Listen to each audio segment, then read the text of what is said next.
अस्सलाम वालेकुम dear students, मैं हूं आपका teacher Shahzad Ahmad with SA Cam Academy के साथ।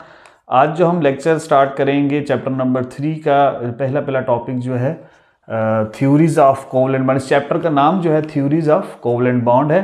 3 थ्योरीज इसमें जो मेनली डिस्कस की गई हैं। वैलेंस बॉन्ड थ्योरी जिसको VBT कहा जाता है, valence bond theory.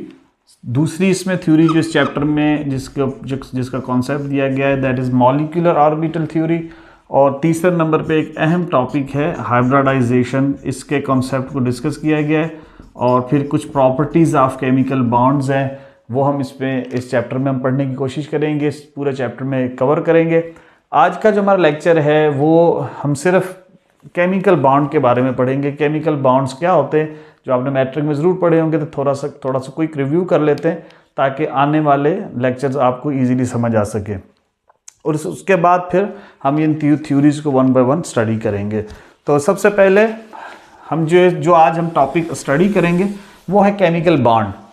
Chemical bond क्या होता है, या इसको सिंपली अगर कहा जाए, अगर ये क्वेश्चन आपसे पूछा जाए, क्वेश्चन है लेट्स सपोज कि why do atoms combined. Atoms आपस में कंबाइंड क्यों होते हैं? कंबाइंड, जब एटम कंबाइंड होते हैं तो उसको केमिकल बॉन्ड कहा जाता है। जब भी एक एटम दूसरे एटम से मिल जाता है, चाहे वो किसी भी तरीके से मिले, चाहे वो कोवलेंट आपस में इलेक्ट्रॉन शेयर करके मिले, या इलेक्ट्रॉन डोनेट करे, इलेक्ट्रॉन एक्सेप्ट करे, या मेटेलिक बॉन्ड बने, कोई भी टाइप ऑफ बॉन्ड हो, उसमें दो एटम्स आपस में ज्वाइंट हो जाते हैं, उसको केमिकल बॉन्ड कहा जाता है। लेकिन क्वेश्चन यहाँ पर यह है कि एटम्स कंबाइंड होते क्यों हैं। इस क्वेश्चन का आंसर देने के लिए इसके 3 रीज़न है, 3 इसके आंसर्स हो सकते हैं मोस्ट प्रॉब्ली। नंबर पहला जो इसका आंसर है वो ये है कि to complete the octet. Atom अपना ऑक्टेट कंप्लीट करने के लिए एटम बॉन्ड बनाता है। अब ऑक्टेट क्या है इसको फर्दर हम इलैबोरेट करते हैं। दूसरा रीजन है to lower the energy of system, to lower the energy. जब भी एटम आपस में मिल जाते हैं, केमिकल बॉन्ड जब भी बनेगा तो उस सिस्टम की A और B एटम अगर आपस में मिल रहे हैं तो जब वो मिल जाएंगे तो इसमें huge amount of energy release होगा। मीन्स के chemical bond formation is always exothermic reaction, इसमें हीट रिलीज होती है। जब रिलीज होती है तो सिस्टम जो A B एटम आपस में मिले उनकी सिस्टम की एनर्जी डाउन हो जाती है, लो हो जाती है। और जैसे ही जिस सिस्टम की एनर्जी लो होगी दैट इज मोर स्टेबल, और जिसकी एनर्जी ज़्यादा होगी वो अनस्टेबल होगा। तो इसको हमेशा जब बॉन्ड बनता है तो एनर्जी सिस्टम की लो हो जाती है। जब ये 2 काम हो जाते हैं, मीन्स के पहले दोनों काम ऑक्टेट भी कंप्लीट हो जाए और एनर्जी ऑफ सिस्टम भी लो हो जाए, तो उस वक्त फिर तीसरा जो इसकी प्रॉपर्टी जो ये हासिल कर पाता है वो होता है टू गेट स्टेबिलिटी। तो ये बेसिक ये 3 रीज़न हैं एटम के बॉन्ड बनाने के। अल्टीमेटली जो गोल होता है वो ये होता है कि स्टेबिलिटी गेन करना है। एटम अपने आप को स्टेबल करने के लिए बॉन्ड बनाता है। और स्टेबल किस तरह होता है? जब ये 2 काम हो जाते हैं तो एटम स्टेबल हो जाता है, और जब ये तीनों हो जाते हैं तो उसको केमिकल बॉन्ड कहा जाता है कि इन 3 रीजंस की वजह से केमिकल बॉन्ड बनाया जाता है। This depend upon these 2 steps. अब सबसे पहले हम तीनों को वन बाय वन समझने की कोशिश करते हैं कि एनर्जी लो कैसे होती है, ऑक्टेट क्या होता है, और फिर स्टेबिलिटी गेन कैसे होती है।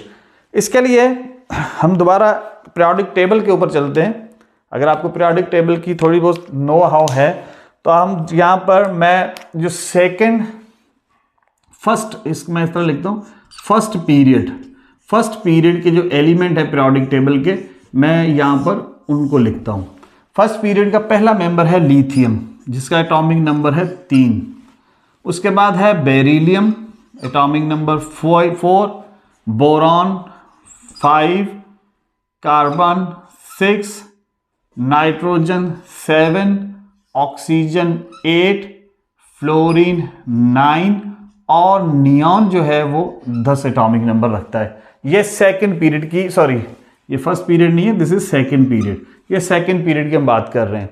अगर फर्स्ट पीरियड की बात करें तो फर्स्ट पीरियड में एक एटम आ जाता है, this is second period, let's suppose this is these are second period, ये सारे कौन से हैं, ये सेकेंड पीरियड के एलिमेंट्स हैं, दीज आर सेकेंड पीरियड। और फर्स्ट पीरियड के एलिमेंट दो ही हैं, फर्स्ट पीरियड में दो एलिमेंट होते हैं, एक हाइड्रोजन जिसका एटॉमिक नंबर 1 होता है और दूसरा 8वें ग्रुप में आ जाता है, 8 ग्रुप में हीलियम जिसका एटॉमिक नंबर 2 होता है। अच्छा, अब हम समझ इसकी एक इलेक्ट्रॉनिक कॉन्फ़िगरेशन करें तो हम ये देखेंगे कि जो लिथियम का एटम है, इसके जो पहला शेल है, इसमें 2 शेल होते हैं टोटल। पहले शेल के अंदर इसमें इलेक्ट्रॉन होते हैं 2 और दूसरे शेल में इसमें 1 इलेक्ट्रॉन होता है। बेरिलियम को देखें तो इसके पहले शेल में 2 इलेक्ट्रॉन और दूसरे शेल में भी 2 इलेक्ट्रॉन। बोरॉन में पहले शेल में 2 इलेक्ट्रॉन और दूसरे शेल में 3 इलेक्ट्रॉन। मतलब दूसरे शेल में अगर आप देखें तो सेकंड जो वैलेंस शेल होता है उसमें 1 by 1 इलेक्ट्रॉन की क्वांटिटी रेज हो रही है।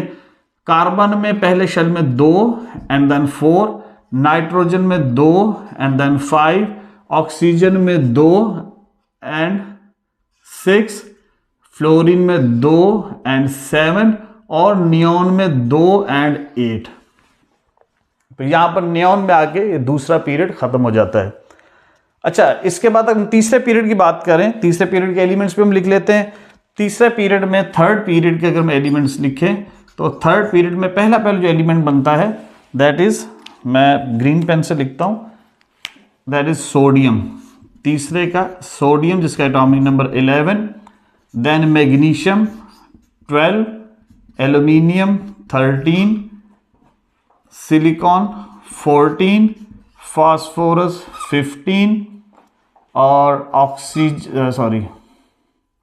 Sulphur 16, chlorine 17 and argon 18। अब इनकी भी इलेक्ट्रॉनिक कॉन्फ़िगरेशन करें तो एक चीज आप इनमें भी देखेंगे कि इसमें पहले शेल में 2 इलेक्ट्रॉन, दूसरे शेल में 8 इलेक्ट्रॉन और इसमें तीसरा शेल भी इन्वॉल्व हो जाता है जिसमें 1 इलेक्ट्रॉन, सोडियम में। इसी तरह मैग्नीशियम के पहले में 2, देन 8 और 2 इलेक्ट्रॉन, फिर 2, 8 और 3 इलेक्ट्रॉन, फिर 2, 8 और 4 इलेक्ट्रॉन, फिर 2, 8 और 5 इलेक्ट्रॉन, सल्फर में 2, 8 और 6 इलेक्ट्रॉन, क्लोरीन में 2, 8 और 7 इलेक्ट्रॉन और आर्गन में 2, 8 और 8 इलेक्ट्रॉन, 18 इलेक्ट्रॉन पूरे हो जाते हैं। अब हर पीरियड के, अगर पीरियड यहां से स्टार्ट और फोर्थ पीरियड को देखें तो उसका जो आखिरी इलेक्ट्रॉन होगा वो क्रिप्टॉन होगा, उसमें भी आप देखेंगे 2, 8, 8 और आखिरी शेल में 8 इलेक्ट्रॉन आ जाएंगे। मीन्स के ये जो गैस है, ये जो तीसरा पीरियड 8वां पीरियड है, इसको 8th A ग्रुप कहा जाता है। इस 8th A ग्रुप में एक चीज कॉमन देखने में आई कि इस हीलियम के एटम के अलावा बाकी जितने भी एलिमेंट हैं, neon, argon, krypton, xenon, radon, इन सब के आखिरी शेल के अंदर 8 इलेक्ट्रॉन होते हैं। इसको कहा जाता है ऑक्टेट। आखिरी शेल के अंदर 8 इलेक्ट्रॉन के होने को ऑक्टेट कहा जाता है। यहां पर अगर हम इसकी डेफिनेशन लिखेंगे व्हाट इज ऑक्टेट, तो आप इसको ये लिखेंगे, ऑक्टेट की डेफिनेशन क्या लिखेंगे, to have 8 electrons in last shell is called octet। इसको ऑक्टेट कहा जाता है। इस किसी भी एलिमेंट में पीरियोडिक टेबल में अगर 118 या 112 एलिमेंट जो आपकी बुक में लिखे हुए हैं, इनमें से सिवाय इस 8th ग्रुप के 8th ग्रुप में कितने एलिमेंट है, 1, 2, 3, 4, 5, 6। इन 6 एलिमेंट्स के अलावा पूरे पीरियोडिक टेबल में अगर 118 एलिमेंट हैं तो उनमें से अगर 6 आप माइनस कर दें तो 112 एलिमेंट जो पीछे बचते हैं उनमें से किसी का भी ऑक्टेट कंप्लीट नहीं है बाय नेचर। इन 6 के बाय नेचर ऑक्टेट कंप्लीट है। इनके आखिरी शेल में 8 इलेक्ट्रॉन होते हैं। अच्छा, इसकी वजह से होता क्या है कि जितने भी एलिमेंट्स मौजूद हैं पीरियोडिक टेबल में, ये जो 112 elements, they all are unstable. ये सब क्या है, अनस्टेबल हैं। They all are unstable element. और ये जो 6 हैं दीज आर स्टेबल एलिमेंट। अब आप क्वेश्चन करेंगे कि स्टेबल और अनस्टेबल में क्या फर्क है। स्टेबल एलिमेंट वो हैं जो किसी से रिएक्शन नहीं करते, किसी को इलेक्ट्रॉन नहीं देते, ना किसी से इलेक्ट्रॉन लेते हैं, ना किसी से केमिकल बॉन्ड बनाते हैं, ना किसी से कोई मॉलिक्यूल बनाते हैं। इंडिविजुअल अकेला अकेला एटम इनका एग्जिस्ट कर सकता है, लेकिन इनके अलावा बाकी जितने भी एलिमेंट हैं ये अकेले एग्जिस्ट नहीं कर सकते। ये they try to make bonds, they try to make stable themselves. इस वजह से इस स्टेबिलिटी गेन करने की वजह के लिए ये लोग बॉन्ड बनाते हैं एक दूसरे के साथ, और उसी तगोदो में केमिकल बॉन्डिंग वजूद में आती है। और बड़ी दुनिया में जितनी भी आप अगर देखें, नज़र दौड़ाएं, तो दुनिया में जितनी भी खूबसूरती आपको नज़र आ रही है वो सिर्फ और सिर्फ इन सब एलिमेंट का, 112 एलिमेंट्स का आपस में कॉम्बिनेशन है, मुख्तलिफ तरीक़ों से, मुख्तलिफ रेशो से।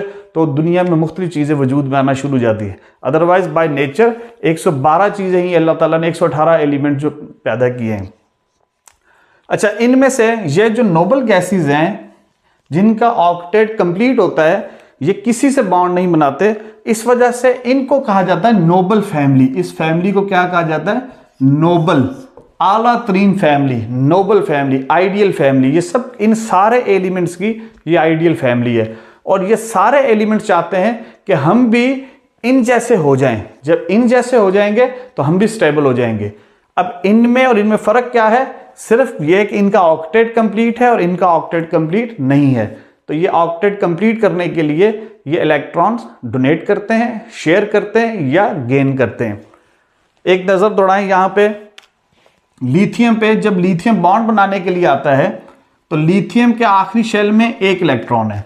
अब या तो ये एक इलेक्ट्रॉन किसी दूसरे को डोनेट कर दे, या ये 7 इलेक्ट्रॉन गेन करे तो इसके आखिरी शेल में 8 आ जाएंगे, ये ऑक्टेट मिल जाएगा। तो इजी ये है कि ये एक इलेक्ट्रॉन डोनेट कर देता है। लिथियम हमेशा अपना एक इलेक्ट्रॉन डोनेट कर देगा और इसके ऊपर +1 चार्ज आ जाएगा। एक इलेक्ट्रॉन जब लूज हो जाएगा तो इस पर चार्ज 1 आ जाएगा और इसकी जो इलेक्ट्रॉनिक कॉन्फ़िगरेशन होगी दैट विल बी, अब इसके शेल एक ही बच गया जिसमें 2 इलेक्ट्रॉन, जो कि बराबर होगी हीलियम की इलेक्ट्रॉनिक कॉन्फ़िगरेशन, क्योंकि हीलियम का भी एक ही शेल होता है जिसमें 2 इलेक्ट्रॉन होते हैं।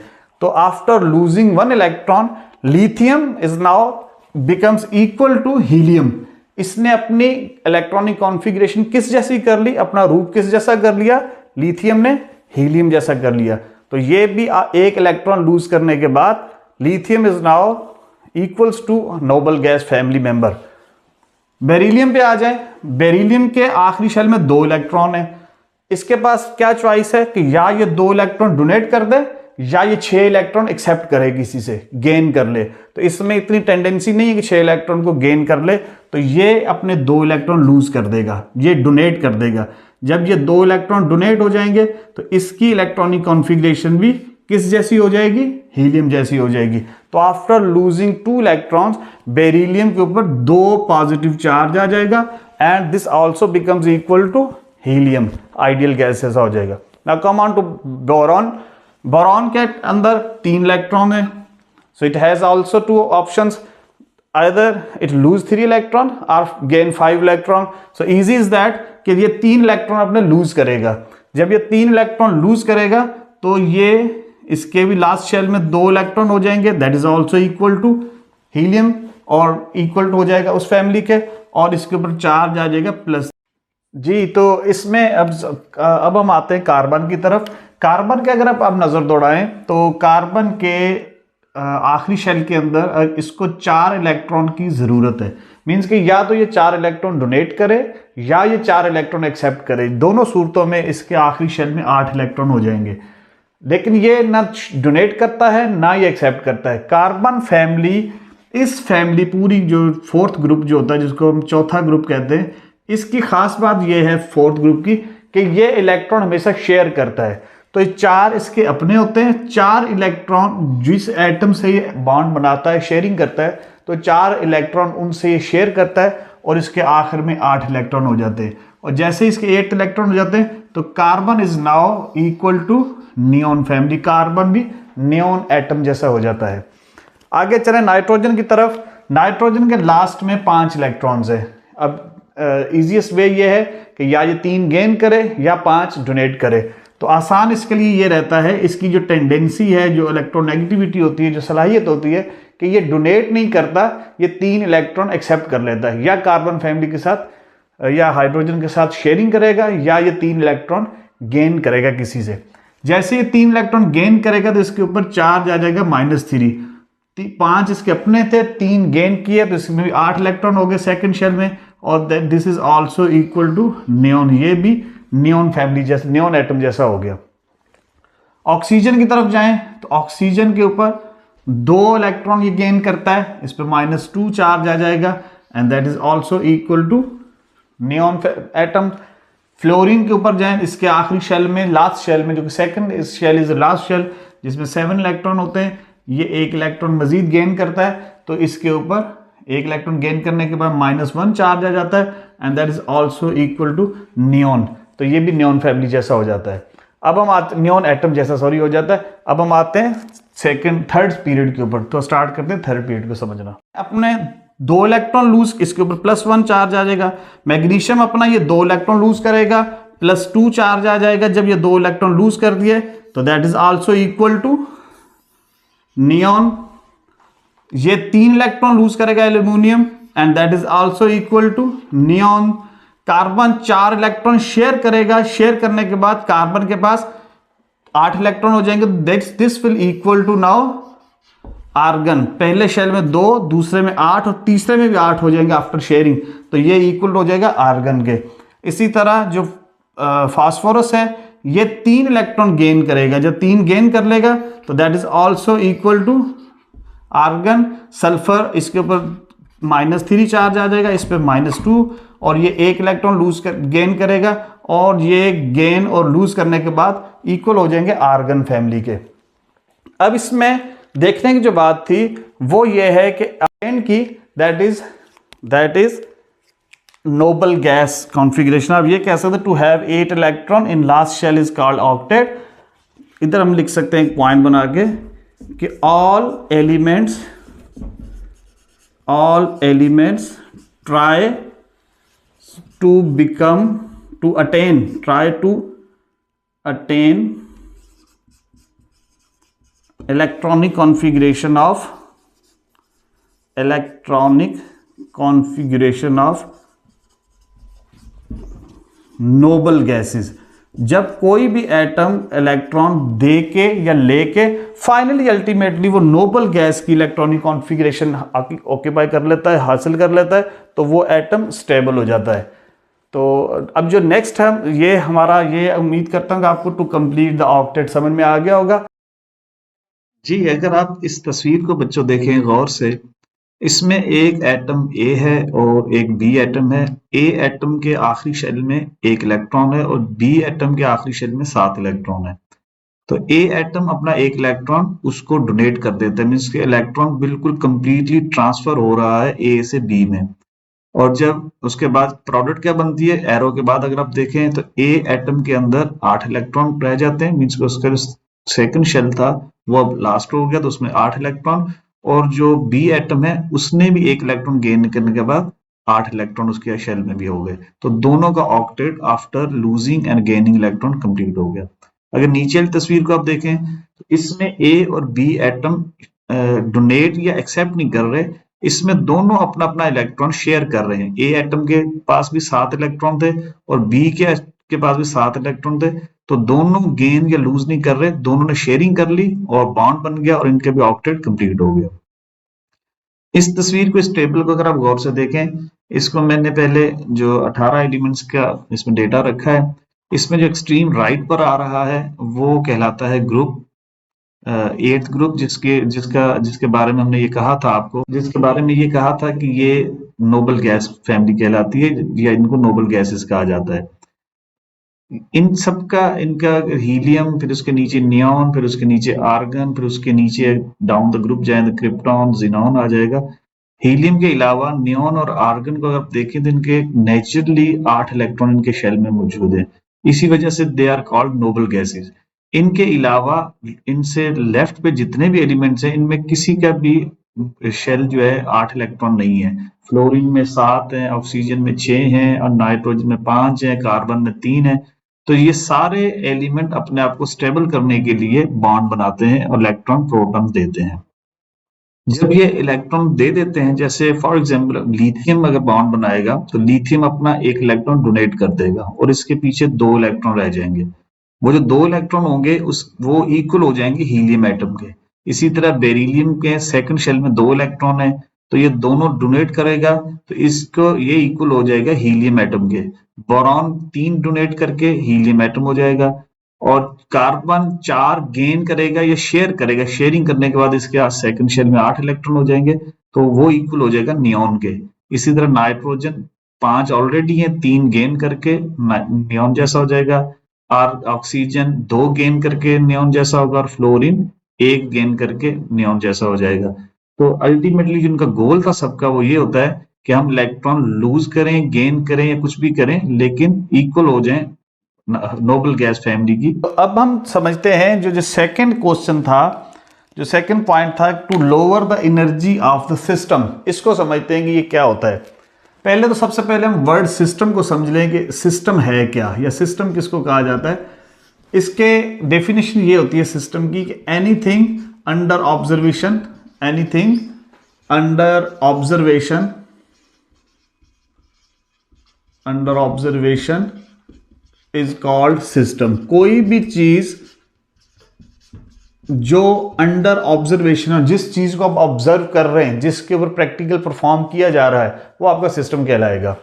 मिसाल के तौर पे अगर एक एटम ए है और एक एटम बी है और ये जब आपस में मिलते हैं और प्रोडक्ट सी बन जाती है, तो ये एक प्लांट के अंदर या एक बीकर के अंदर या एक कंटेनर के अंदर ये रिएक्शन हो रहा होगा। तो ये जो पूरा कंटेनर है, ये जो रिएक्शन है रिएक्टेंट साइड से लेके प्रोडक्ट साइड तक जो मूवमेंट होगी, ये पूरा होल सिस्टम कहलाएगा। एटम जब भी बॉन्ड बनाता है तो एटम की एनर्जी रिलीज होती है। जब इलेक्ट्रॉन शेयरिंग या गेन या जो भी सिस्टम में जो भी बॉन्ड होगा, एनर्जी उसमें से रिलीज होगी। इधर आप इसको पॉइंट में यूं लिख सकते हैं कि बॉन्ड फॉर्मेशन